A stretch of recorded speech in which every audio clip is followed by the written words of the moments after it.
Quem é responsável pela minha santificação? Eu ou Deus? É Deus que me santifica? Ou sou eu? Cabe ao meu braço a minha disciplina? Ou, por acaso, caberia a Deus fazer isso? Temos visto aqui que há tensões nas Escrituras. Porém, nós não temos desculpa alguma para não desenvolver a nossa salvação do pecado.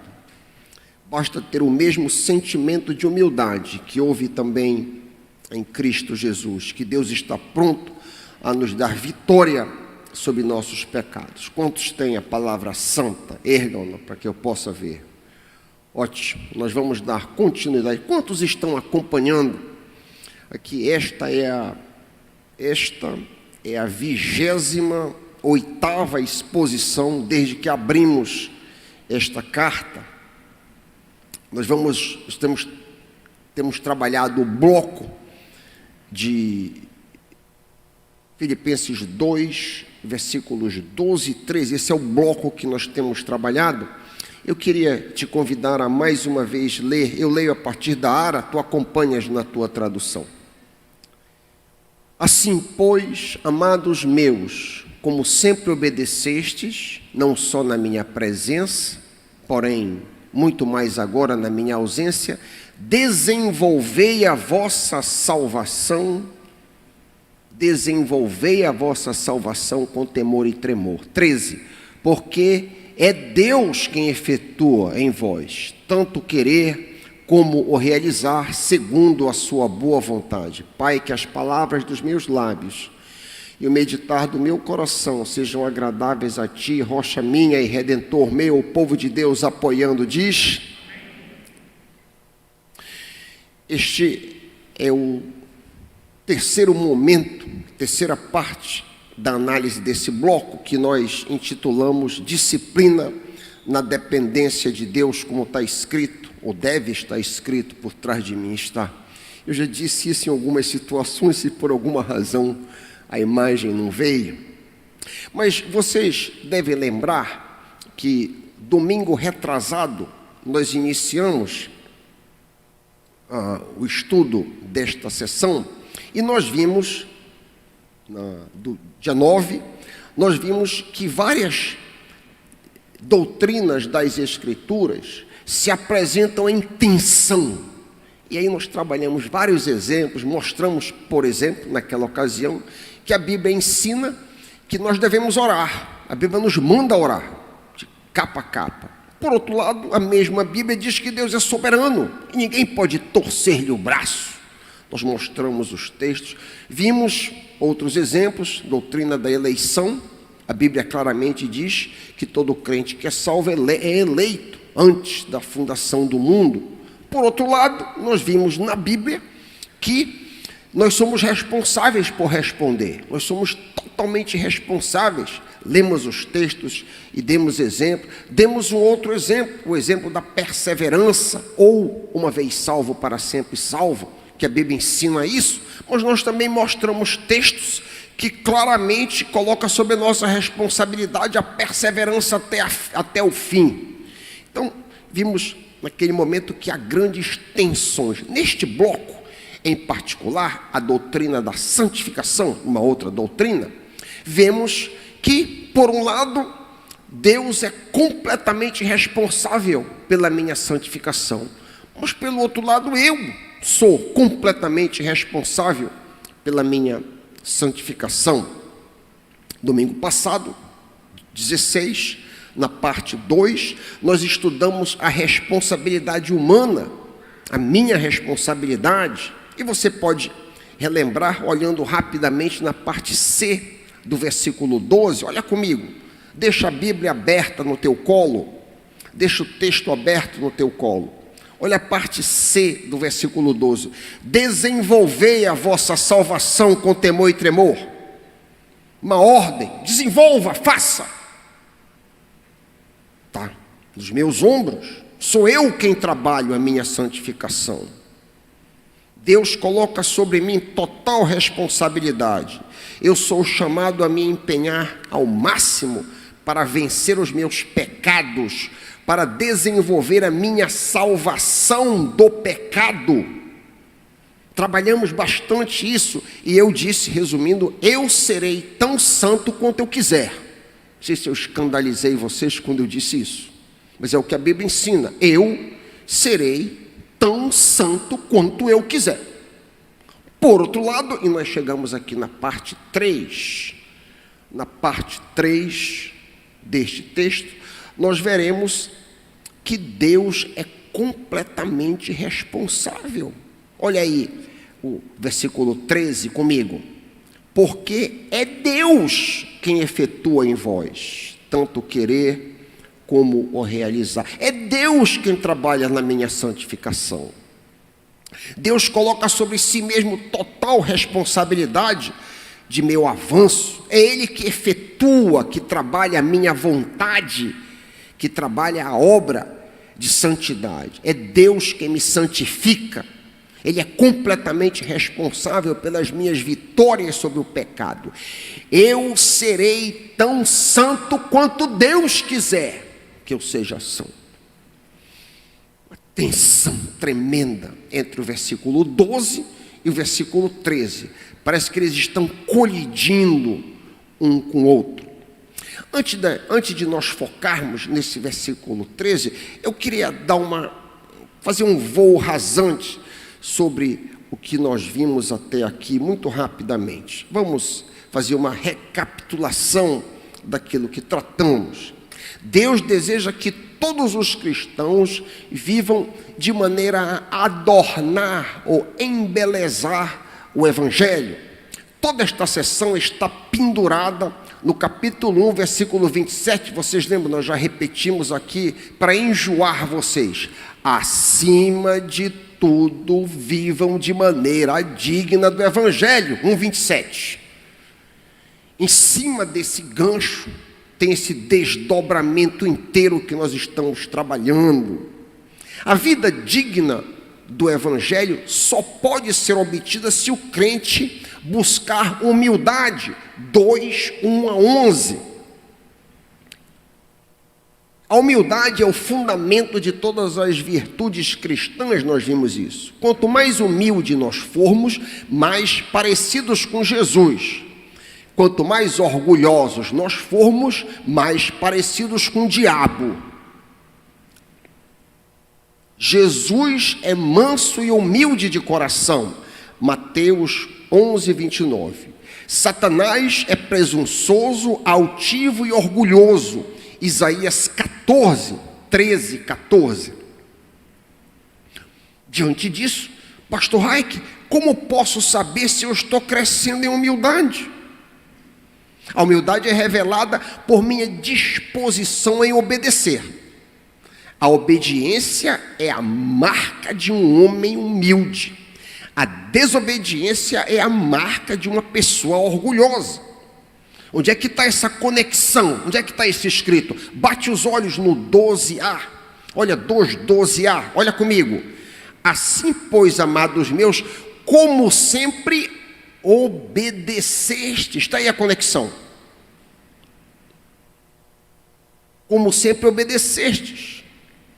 Uma marca, uma evidência desta obediência está na chamada do versículo 3:2, parte B.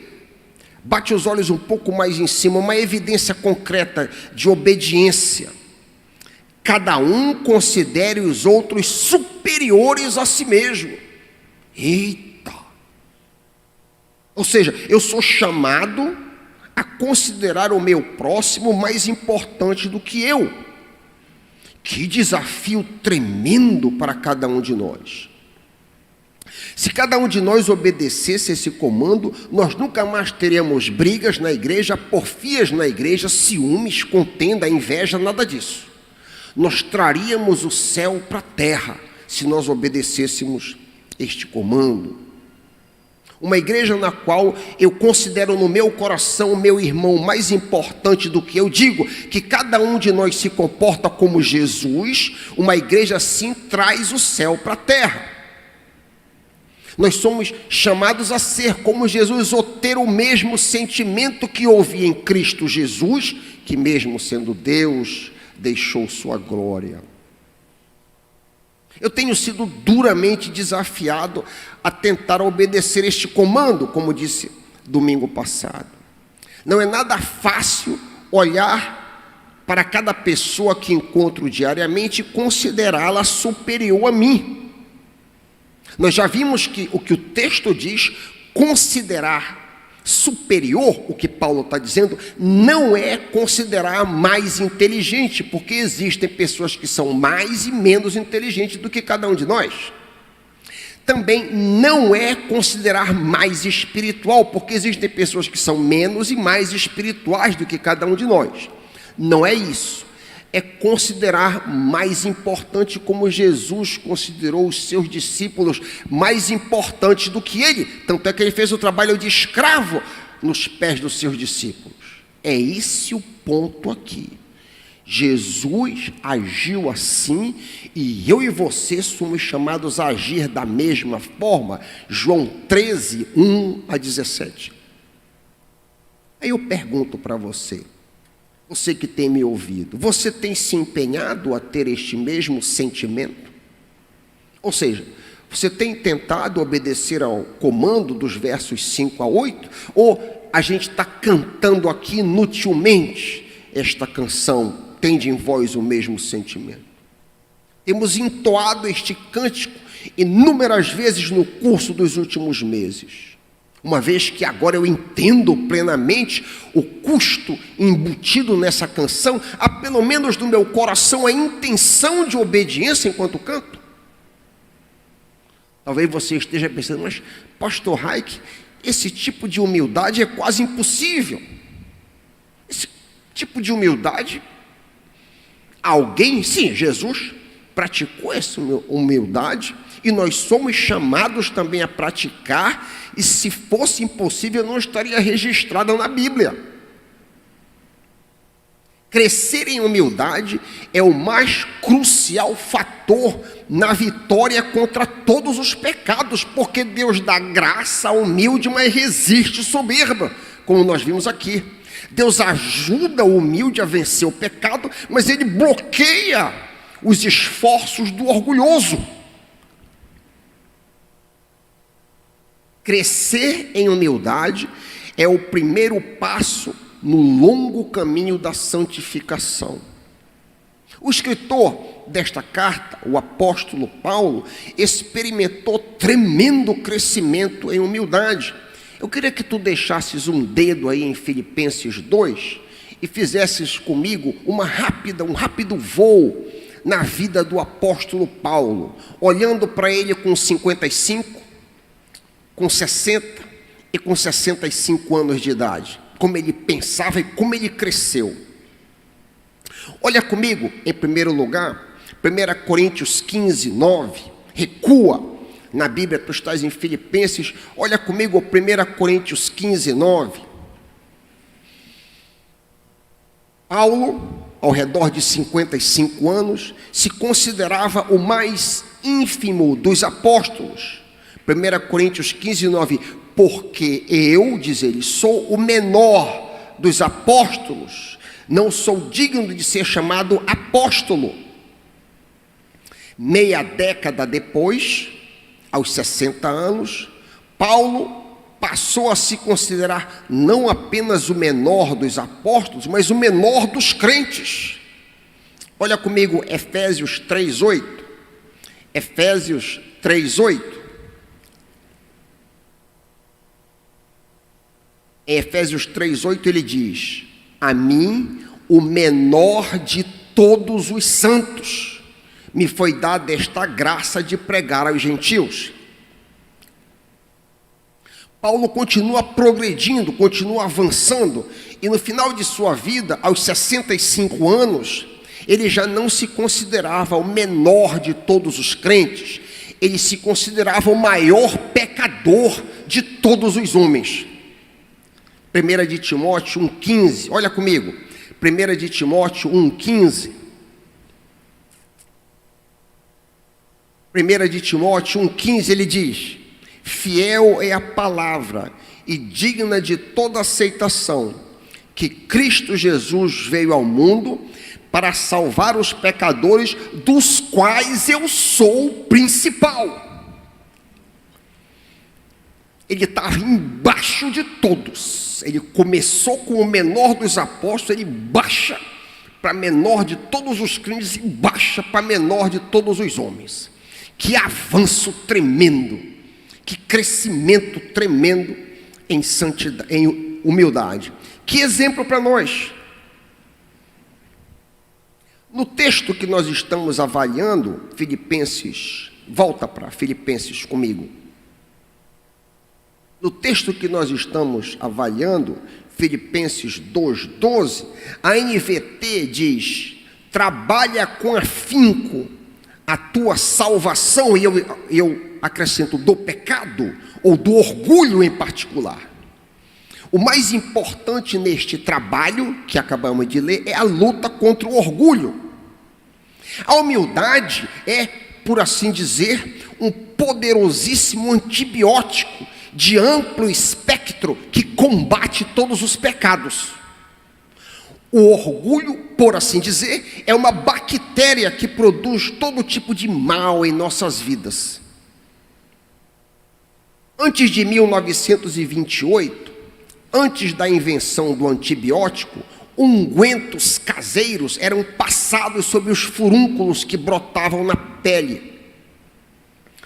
Aqueles ungüentos tinham efeitos temporários, pois mais tarde outras erupções purulentas apareciam. Hoje, quase um século depois, nós temos poderosíssimos antibióticos que podem combater abscessos cutâneos de tal forma que o paciente é curado deles de uma vez por todas. Vamos na aplicação. Quando eu somente me concentro em atacar determinado pecado, ira, fofoca, lascívia, inveja, gula, etc., sem atacar o meu orgulho, eu estou passando um unguento caseiro sobre a ferida. Porém, se eu tomo o poderoso antibiótico da humildade, meus ataques nas erupções pecaminosas serão efetivas e cabais. Eu faço sentido, meus irmãos? Eu estou querendo ilustrar a diferença entre um ataque externo e um ataque interno. Se eu cresço em humildade, é eu tomar antibiótico, que vem de dentro para fora. E nós temos um grande incentivo em buscar humildade, em lutar contra o pecado. Nós temos um aliado invencível no avanço de nossa santificação. Olha comigo o versículo 3, a parte A do versículo 2. Porque é Deus, aleluia, é Deus quem trabalha, quem efetua. A primeira coisa que salta aos olhos nesse versículo, na parte A desse versículo, é quem é que está interessado na tua santificação. Quem está interessado? O próprio Deus. É bem verdade que há outros auxiliares. A Bíblia diz que os anjos nos auxiliam, nos ajudam. Hebreus 1,14. Hebreus 1,14. Não são todos eles, se referindo aos anjos, espíritos ministradores, enviados para serviço a favor dos que hão de herdar a salvação? Uma pergunta retórica, que a resposta óbvia é sim. Os anjos podem ser enviados para nos encorajar. Atos 27, 23, 24. Os anjos podem ser enviados para nos proteger. Por exemplo, Salmo 91, 11. Enfim, os anjos são espíritos que são enviados, que podem nos ajudar. Além dos anjos, Deus manda também, ou pode usar, pastores e mestres para nos ajudar, como lembra em Efésios 4, 11 e 12. Efésios 4, 11 e 12. Ele mesmo, Deus mesmo, concedeu uns para apóstolos, outros para profetas, outros para evangelistas, outros para pastores e mestres, com vistas ao aperfeiçoamento dos santos, para o desempenho do seu serviço, para a edificação do corpo de Cristo. Quem de nós nunca foi edificado pela palavra de um ministro? Eu já fui muitíssimo ajudado e rogo a Deus que eu também possa ajudar os meus irmãos. Pregadores, ministros como Derek Prince, John MacArthur, R.C. Sproul, Zach Punen e outros têm sido tremendamente usados por Deus na minha vida para me ajudar. Todavia, tanto homens como anjos são muito poucos se comparado a Deus.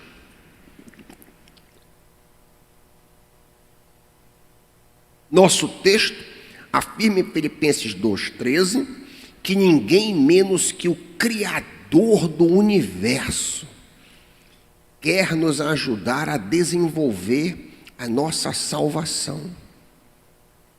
Cabe lembrar que diante de um pecado renitente, Deus pode fazer acima de tudo que pedimos ou pensamos, segundo o poder que atua em nós. Efésios 3:20. Não há desculpas.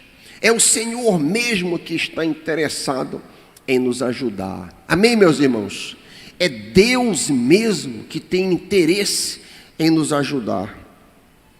Aos 90 anos, Sara não menstruava mais quando o anjo perguntou a ela, abre aspas, acaso para Deus a coisa demasiadamente difícil?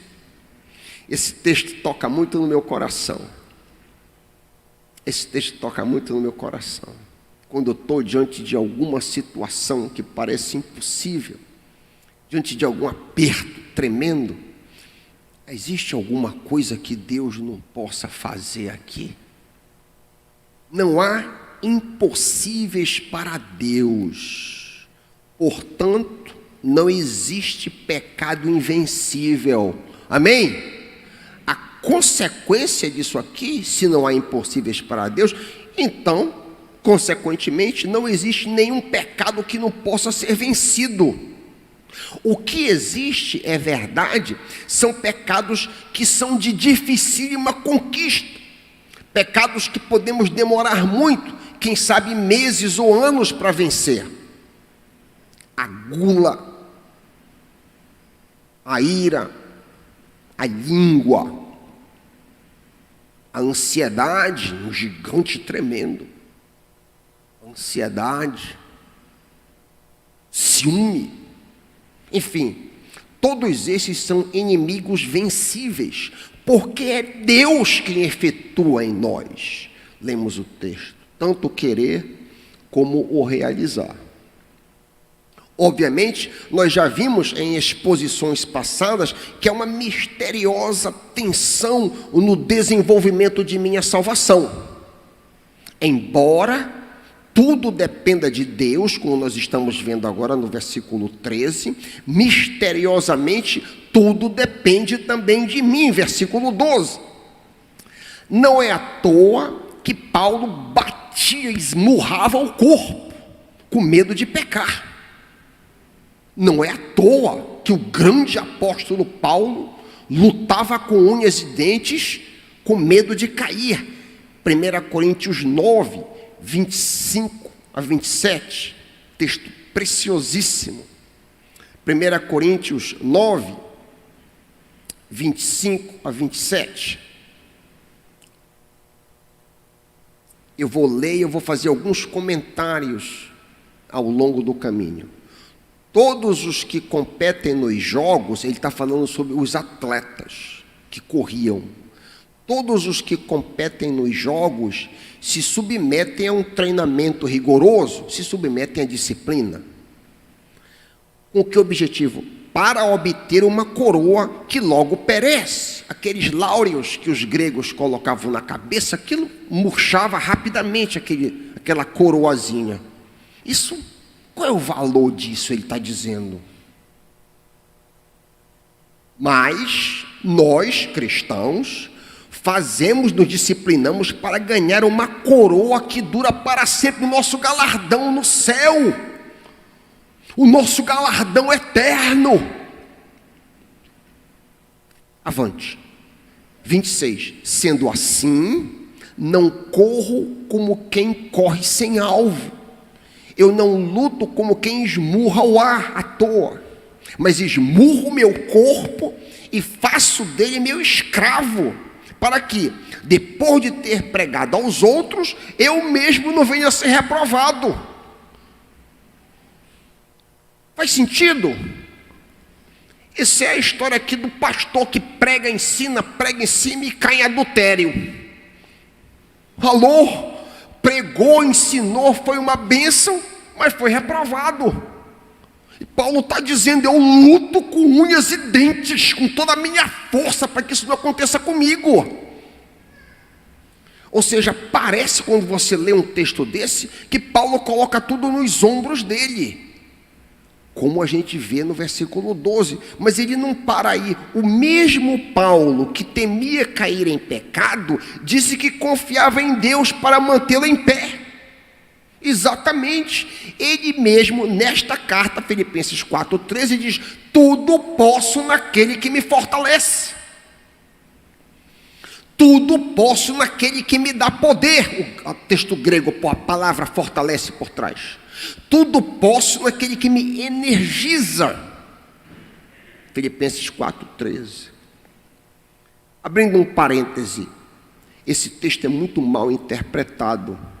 E eu já vi muita gente aplicando esse texto indevidamente, muito mal interpretado.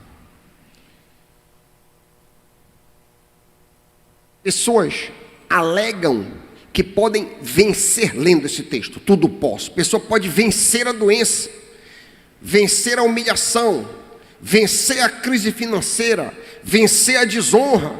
Ou seja, o texto é inapropriadamente usado para falar de mudança de situação.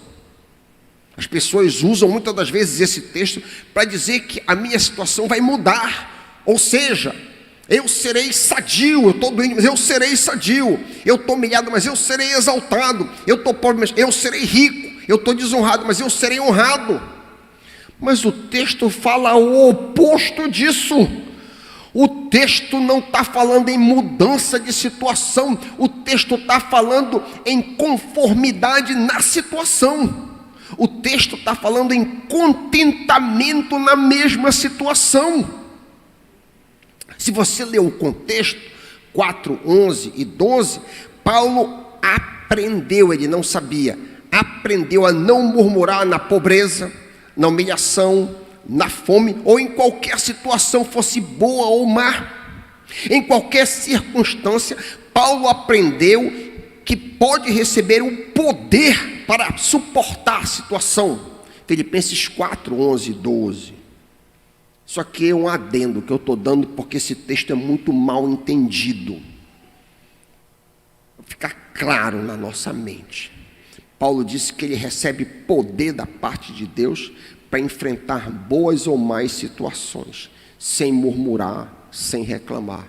Eu aprendi o segredo da vida, de contentamento. Deus me dá poder, e é esse poder, agora eu fecho parênteses e retorno ao nosso texto. É esse poder que Paulo confiava que podia sustentá-lo diante das tentações. Lembram que ele esmurrava o corpo, mas ele colocava em Deus o poder para que ele vencesse qualquer tentação e qualquer pecado. Resumidamente, por um lado, Paulo se disciplinava ao máximo, dependia de si mesmo e esmurrava o corpo. Por outro lado, Paulo dependia totalmente do poder do Espírito para vencer tudo e todos, o mundo, o diabo e a carne. O poder, a energia, é justamente o que nós vemos nesse versículo 13 também. É essa energia, esse poder, porque é Deus que efetua, energon, é quase parecido em português, energiza. É Deus que energiza tanto querer como o realizar. É Deus que me capacita, ele está dizendo, a querer o que é certo e também a fazer, realizar o que é certo. Quando nós passamos pela conversão, quando de fato somos regenerados, a nossa forma de pensar muda. Temos isso em 1 Coríntios 2,16, parte B. Nós temos a mente de Cristo. Você sabia disso? Você sabia, se você é regenerado, você sabia que você tem a possibilidade de pensar como Deus pensa? Por causa desta mudança de mentalidade, os nossos desejos passam gradualmente a ser parecidos com os desejos de Deus. A conclusão óbvia, inevitável, é que quem não deseja ser santo não é regenerado. Se você não deseja ser santo, é óbvio que você não é regenerado. Você pode ser membro de uma igreja, você pode ser voluntário aqui, você pode até ser um pastor, mas se você não tem um desejo no coração, se você não aspira ser santo, você não é regenerado, você não é crente. Pode ser batista, adventista, assembleiano, católico, presbiteriano, o que for, mas você não é regenerado se você não deseja ser santo. Todo homem, não é exceção, todo homem que foi regenerado, ele pode não ser, ele está lutando, mas ele quer ser. Amém, meus irmãos? Por que eu estou dizendo? Por que eu estou trazendo isso aqui? Porque quando nós somos regenerados, a nossa forma de pensar vai mudando. A gente começa a desejar as coisas de Deus. A gente começa a olhar o mundo diferente. A maneira como eu me aproximo, os meus valores vão mudando. Eu vejo uma diferença em mim. Antes eu fazia o que eu queria. Agora, embora eu não consiga fazer muitas das vezes, eu desejo na alma, no coração, Senhor, eu quero ser melhor, eu quero ser mais como Jesus. Eu lamento quando eu caio, eu sofro porque a minha mente mudou ou está em processo de mudança. Deus está mudando, Ele que efetua essa mudança de querer. E essa mudança é interior, acontece dentro do meu coração, do teu coração. Este ponto, por sinal, marca aqui comigo, presta atenção, é uma das principais diferenças entre a antiga e a nova aliança. A antiga aliança era externa, a antiga aliança fazia comandos externos. A antiga aliança com o povo judeu apenas dizia: não mata, não adultera fisicamente, não jura, não mente. A nova aliança vai além. A nova aliança não diz apenas não adultera, ela diz não ser lascivo. Opa! É interno. A nova aliança não diz apenas não mata, ela diz não odeia no coração. É interno. A nova aliança não diz apenas não jura, ela diz seja a vossa palavra sim, sim, não, não. Tudo foi internalizado, tudo que era externo, as tábuas de pedra na antiga aliança, onde Deus escreveu aqueles mandamentos, são colocados no coração do homem e da mulher regenerados. Não é isso que nós lemos em Hebreus 8:13, essa mudança interna que Deus faz em nós? Hebreus 8:10, desculpa. Hebreus 8:10. Olha o tremendo trabalho interno que Deus faz nos nossos corações quando nós somos regenerados. Hebreus 8:10. Esta é a aliança que farei com a comunidade de Israel depois daqueles dias, declara o Senhor. Está aqui o que eu quero. Eu porei minhas leis em suas mentes e as escrevereis no seu coração. Ou seja, nós podemos avançar na santificação, em primeiro lugar, porque Deus trabalha no meu coração, nos meus desejos. O meu querer é mudado pelo Senhor. É interessante que quando isso acontece conosco e Deus nos chama para obedecer, Ele nos oferece socorro. Nós acabamos de cantar um cântico que a maioria daqui sabe decor, mas é possível que você cante esse cântico sem atentar para o que vem imediatamente depois. A gente cantou aqui: aquele que tem os meus mandamentos e os guarda, este é o que me ama. A gente cantou aqui ainda há pouco. Isso é João 14:15. Imediatamente depois, 16, tem uma coisa que talvez você nunca tentou.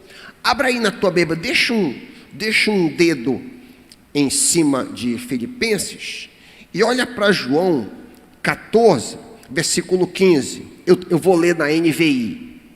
Se vocês me amam, obedecerão aos meus mandamentos. Uma versão contemporânea. Mas olha que Cristo não para aqui. Nota cuidadosamente como ele conclui no versículo 16. E eu pedirei ao Pai, e ele vos dará outro Parácleton, um ajudador. Ele vai dar um conselheiro, um advogado, um empoderador para estar com vocês. Por que, Jesus? Porque nós não temos força para fazer sozinho. Nós não podemos, na força do nosso próprio braço, obedecer. Nós precisamos da ajuda dele, e ele dá ajuda. Porque se a gente canta apenas, aquele que tem os meus mandamentos e os guarda, os obedece. Mas Senhor, muitas das vezes eu não consigo obedecer. Mas tu tens ajuda. Ele dá ajuda. Eu vos mandarei o Espírito, ele vos ajudará. Aleluia. Deus está interessado, ele efetua tanto o querer como o realizar. Ele vai te ajudar. E aqui está o grande segredo da santificação. Tudo depende de mim, máxima disciplina, porém na dependência de Deus, na total dependência de Deus. Senhor, me ajuda. Senhor, me sustenta hoje. Eu tenho um hábito que faço todo dia de manhã, fiz nessa madrugada quando levantei, da cama para o chão.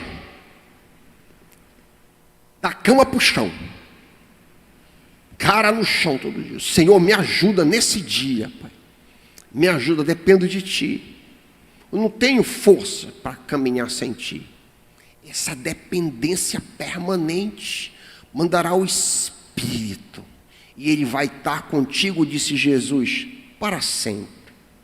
A mudança do querer geralmente é lenta.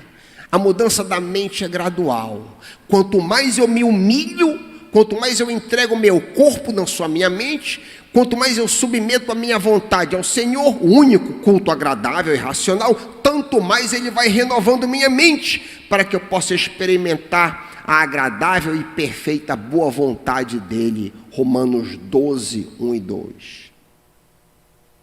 Caminhando para a conclusão. E o que é mais extraordinário, ao final desse versículo 13, é que Ele faz isso em mim para o agrado dEle mesmo. Olha que coisa fantástica. Lá no finalzinho do versículo 13, Filipenses 2, 13, a gente lê, segundo a sua boa vontade. A tradução da ARA ofusca um pouco. Eu gosto muito da tradução da NVT, no finalzinho aí, que ao invés de dizer, segundo a sua boa vontade, a NVT lê... Cadê a minha nota? A NVT lê, segundo o agrado dele. Segundo aquilo que agrada a ele. Eu vou ler o versículo inteiro, traduzido pela NVT. Filipenses 2,13. Pois Deus está agindo em vocês, dando a vocês o desejo e o poder de realizarem aquilo que o agrada. Olha só que coisa maravilhosa. Deus me ajuda na santificação para que eu possa agradá-lo. Você e eu podemos colocar um sorriso nos lábios do Pai quando vencemos os nossos pecados. Que coisa maravilhosa! Olha como parece um balé, parece naquelas patinações de gelo. Quem aqui já viu patinação de gelo, de dupla? Vai homem e mulher patinando, e é uma sincronia perfeita. Uma sincronia, vai por baixo, vai por cima, vira, rodopia, junto. Assim é a santificação. Há um trabalho sinergístico junto. Tudo depende de mim, tudo depende de Deus. E isso tudo é por agrado dele, para a sua boa vontade. Quem é, por fim, responsável por minha santificação? Eu mesmo ou Deus? Ambos. E nós não temos desculpas, então, para não desenvolver a nossa salvação. Basta termos o mesmo sentimento humilde que houve também em Cristo Jesus. Deus está pronto para nos dar a nossa vitória com esse mesmo sentimento, em nome de Cristo Jesus. Amém.